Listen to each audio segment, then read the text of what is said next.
Like the last time I looked through them, I'm just like, man, these things are not in great condition. Why am I holding on to some of these? Some of them are not bad. Like I have I think I have a pretty much complete, Predaking. Like I've got all 4 of the robots. I'm pretty sure all of the robots are in pretty good condition. I know I can still transform them into Predaking. But yeah, like I don't have any room to also display it anywhere. So it's like, that Space Danger thing. So, because I also run into those issues. It's like, well, like these are reproductions. Do I really get the originals to come out? Because then it looks it's like whatever.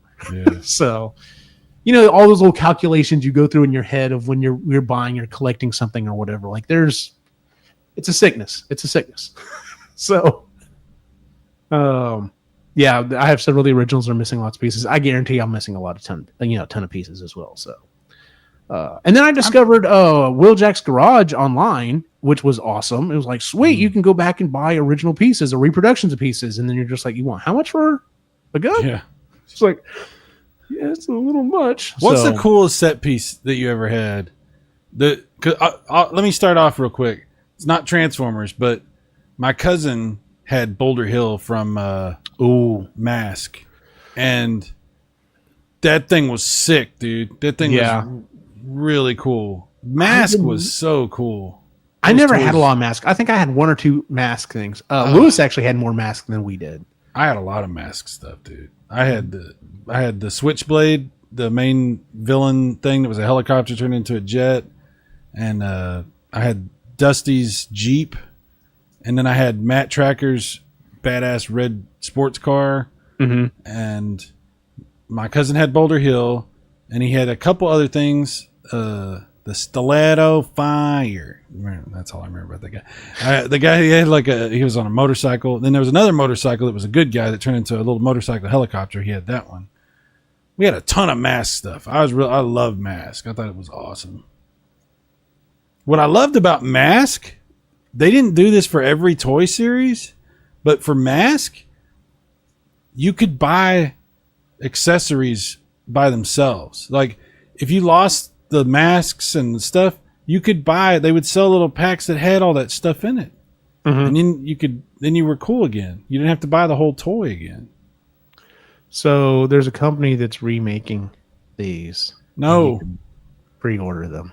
No. I'm putting it away.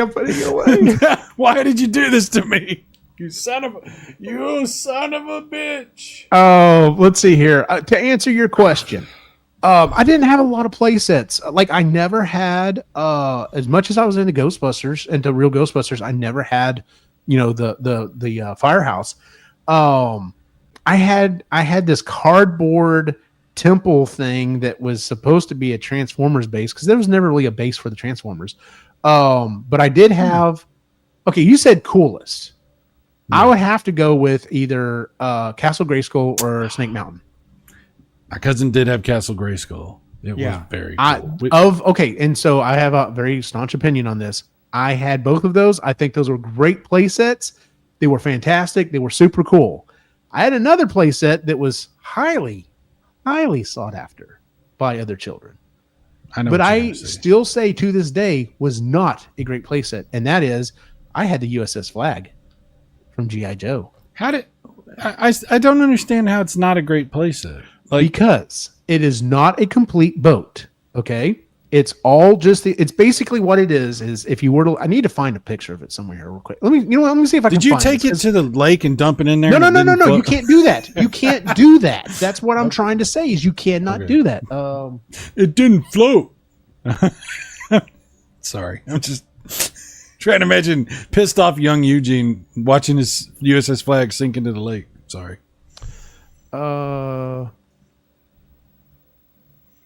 Okay, that's not a bad picture. Let's see here. Yeah, okay, so this is from the side of the box. This is what should have set everyone off in the first place. So let's see here. All right, so here's the side of the box. Okay? Notice This is on the opposite side. If you look up in the top right-hand corner, that's the side everyone sees. They see this long, like one piece that looks like, it's just, and all it is just a piece of plastic. It just was like literally a thin piece of plastic that wrapped around the side to make it look like it was a complete boat. On the other side, you saw that there was nothing underneath this. There's no bottom. There's no other sidewall. And it was literally just these sections that had it's like these girders that you would put down, and then you would snap the top piece, for the deck on top of it. And you put 4 or 5 of those sections together, and that's what built the entire boat. You could not pick this thing up and move it anywhere. So like wherever you put it down, we had this loft in our house that was kind of like our unofficial playroom. We set it up there. It never moved the entire time we had it, because you would have had to literally break it apart and reassemble it if you ever wanted to move it. Number 2, because you couldn't move it or anything, wherever you set it up, that's where it was. And so like if you were a kid and you set this up in your bedroom, you've now given up 4 feet of your room to this toy. You can't do anything else with that. Like you could play other things on top of it, but unless you're like playing with it as a thing, now it's just like a small table. And it's like, man, this kind of sucks. Okay. And so the parts were kind of rickety. That like the elevator thing that would go up and down, half the time it would get stuck and you're playing with it. You're like, come on, why aren't you working? And I'm going to tell you something now. I'm going to tell you where you went wrong. You want me to tell you? I'm going to tell you where Tell me where I went wrong. Because I knew a kid that had this thing. Okay. And I did go to his house once, and they had it set up outside in the the carport before, like they had like a concrete area that had a cover, like that was covered before you get into the actual garage, Okay, yeah. They had it set up on the side of that. So what they would do was they had the what the hell's that jet called? The F-14, the Sky Striker or something? Yeah, like that? no. I know this. Why am I can't pull this from my brain, but I know what you're talking about. Yeah. Okay. So they had that, and they had rattlers too, which that's awesome. Really cool.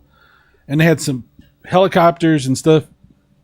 And they would play with the jets swooping in and landing on the aircraft carrier and taking off, and then we're doing an attack run, Cobra, and they're coming in, and they're that's a laser sound. It's in G.I. Joe, if you don't know. And then they're like, well, they're attacking us. We've got to get reinforcements or whatever.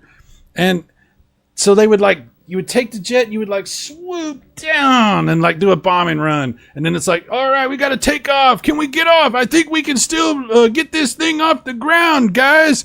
Yo, Joe, and take off and fly. And it was fun because you're actually in a space where you could do the stuff with the aircraft carrier. Fair enough. Yeah. Fair enough. That's where you messed up, man.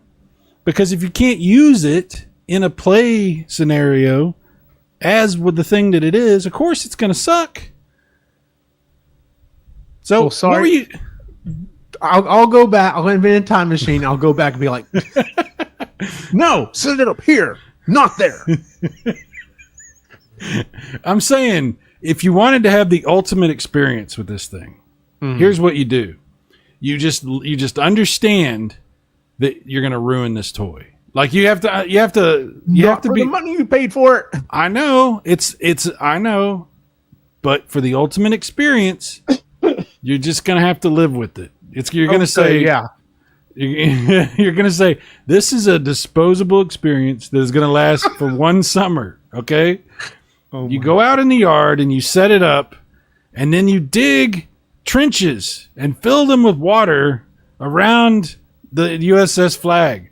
And then now you can do all the jet stuff and the helicopters and the Cobra.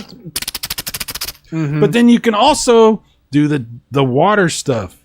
And you got the G.I. Joe hovercraft, and you got the Cobra, the boat with the This things. Is not where I thought you were going with this story. I thought for sure you were going to say you set it up outside and then you start you pull out the fireworks, you pull out the firecrackers and everything else. That's for the end of summer.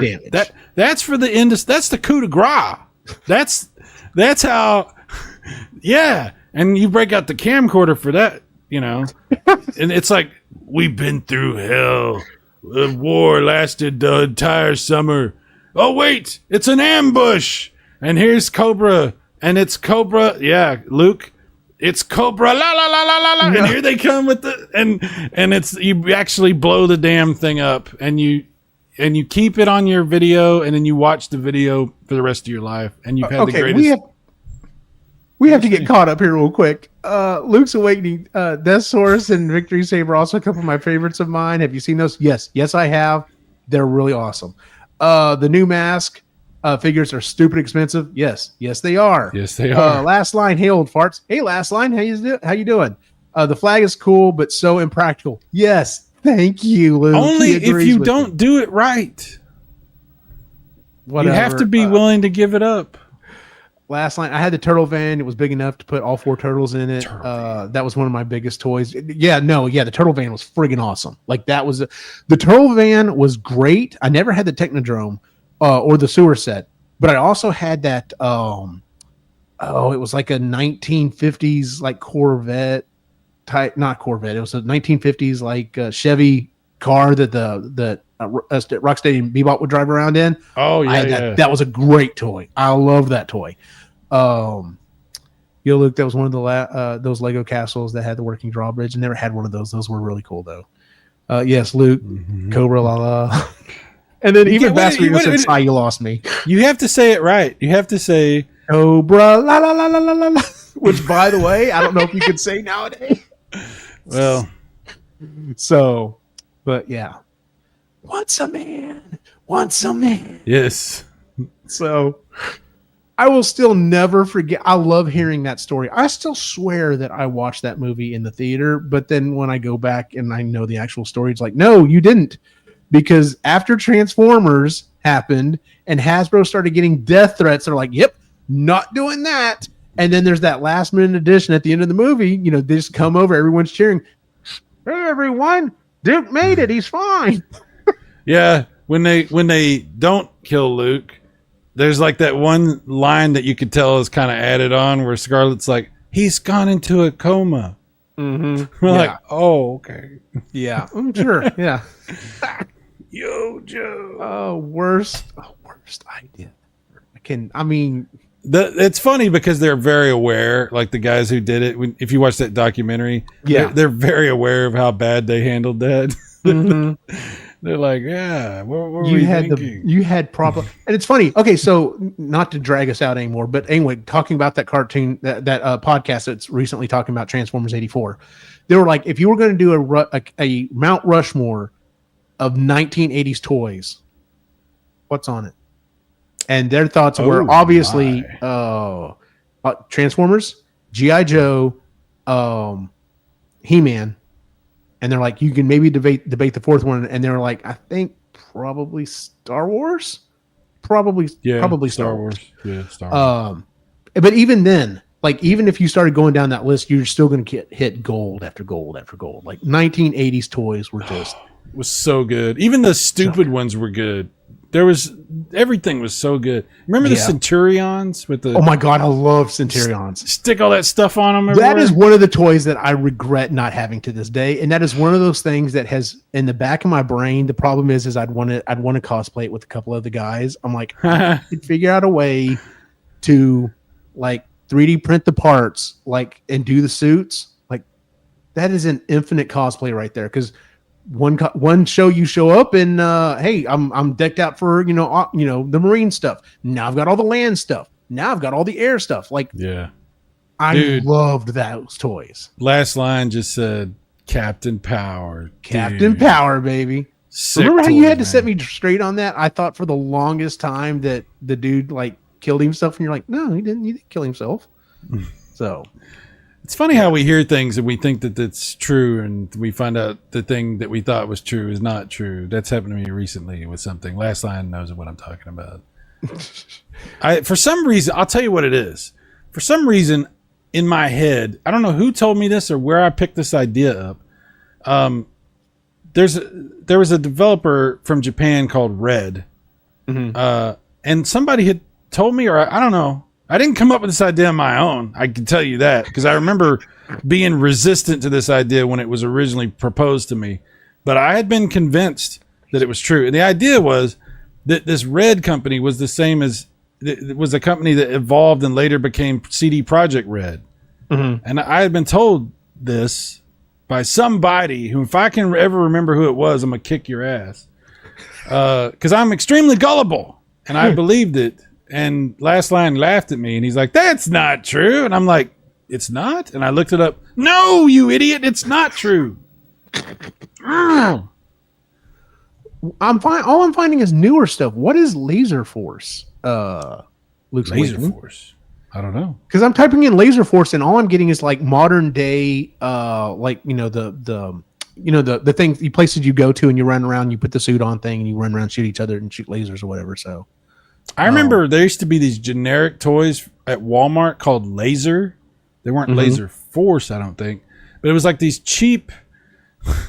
I don't know what they were vehicles and stuff, but they weren't. They were a little too big to be G.I. Joe, and they were made like crap. And that's what you're saying. Captain Planet ? Are you talking about that as a stupid one, or are you asking? Are we confused about Captain Power? No, Captain Power was something different.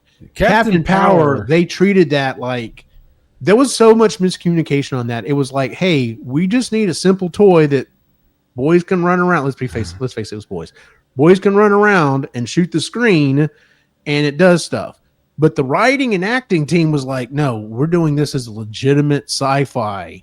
Dude, and like went hard into it. It was like one of the first shows to ever have a CGI character. It had a full CGI character.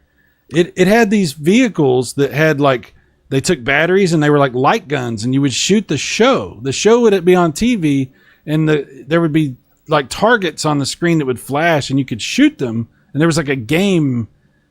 I don't remember exactly how it worked, but no, you're right on. You're 100% there, dude. Yeah, it's cool. Oh, Luke sent me something. Hang on. I was trying to find it. So Secret Galaxy, number one, if you're not subscribed to Secret Galaxy, go subscribe to Secret Galaxy. Dan Larson does fantastic work. But he did a video on it, and he talks about it and interviews, or has a bunch of stuff on there. But yeah, Captain Power was freaking awesome. Like, those weapons were awesome. It was great. That's the thing, Luke. That's the laser thing. Oh, so is that what he was talking about? Yeah, but the ones I saw were color. The color was different. They didn't look as cool as this. But it was the same fusion of a cartoon and a video game that interacted with those toys. Yes, it was. I'll show you this, Eugene. Do you see this vehicle?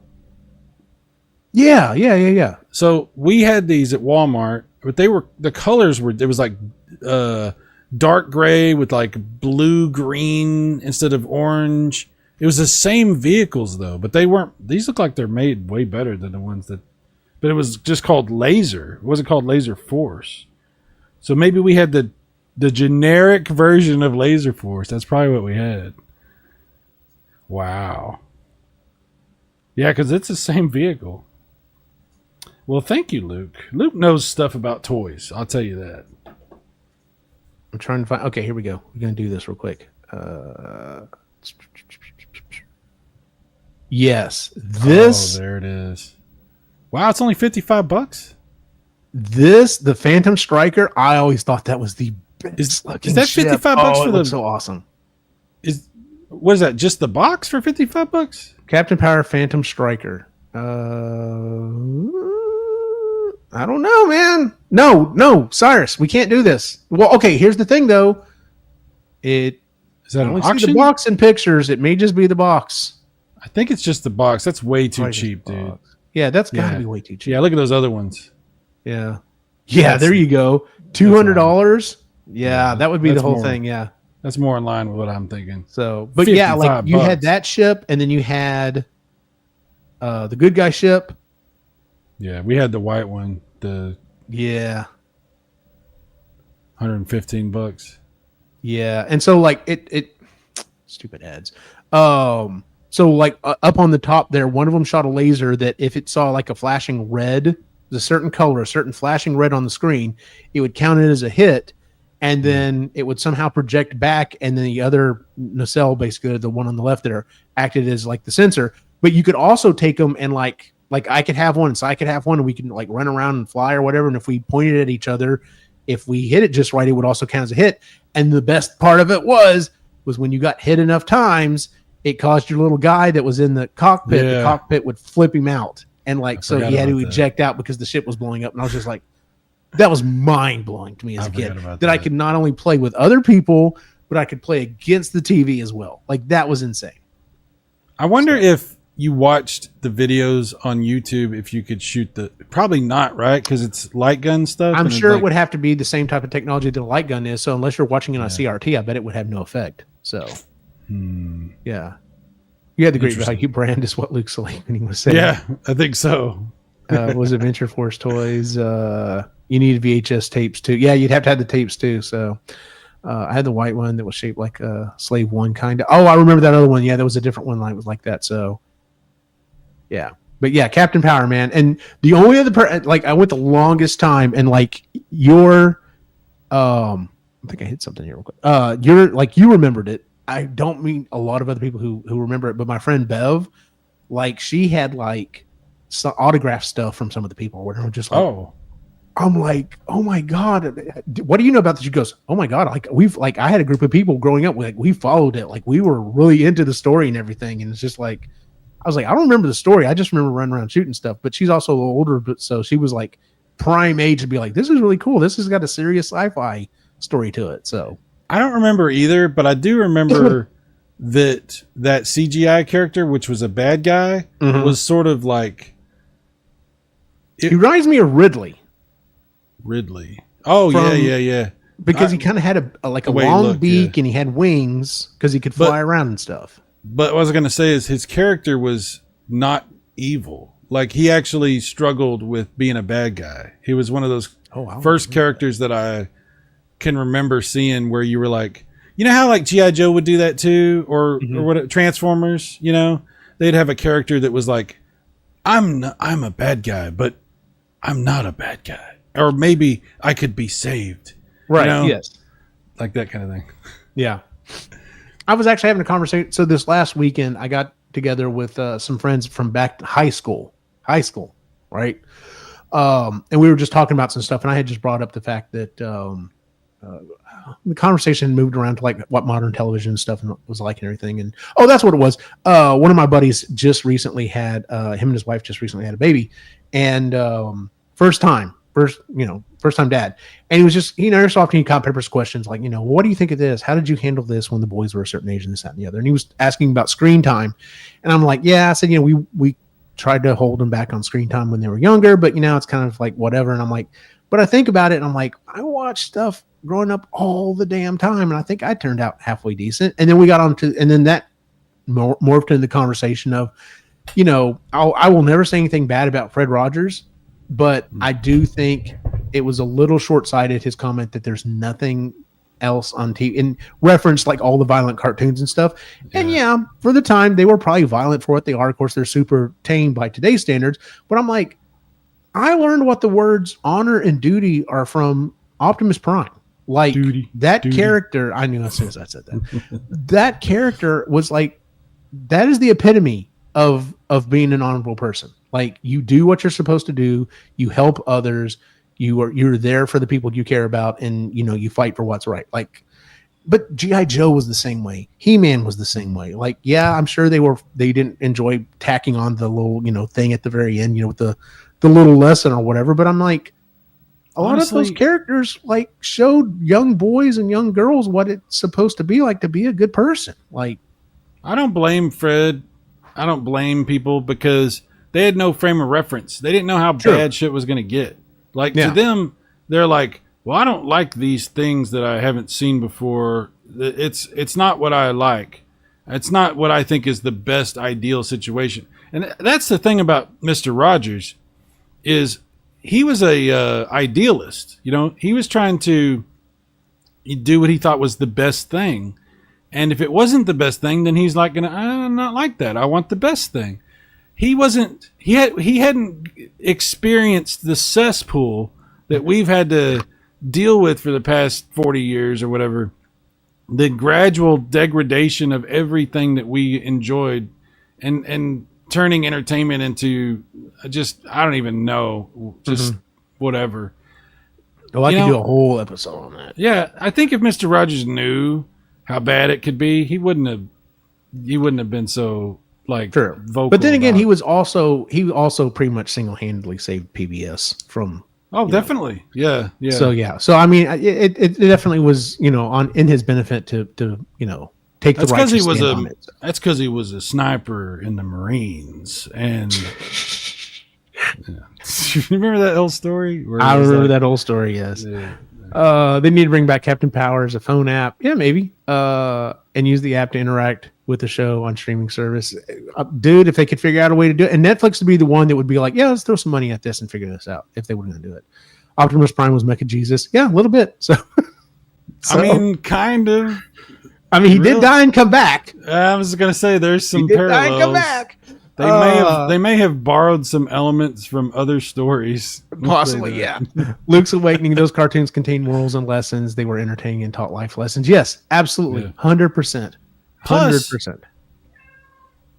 Uh-oh. Jon Snow's chiming in. Jon Snow, what's up, man?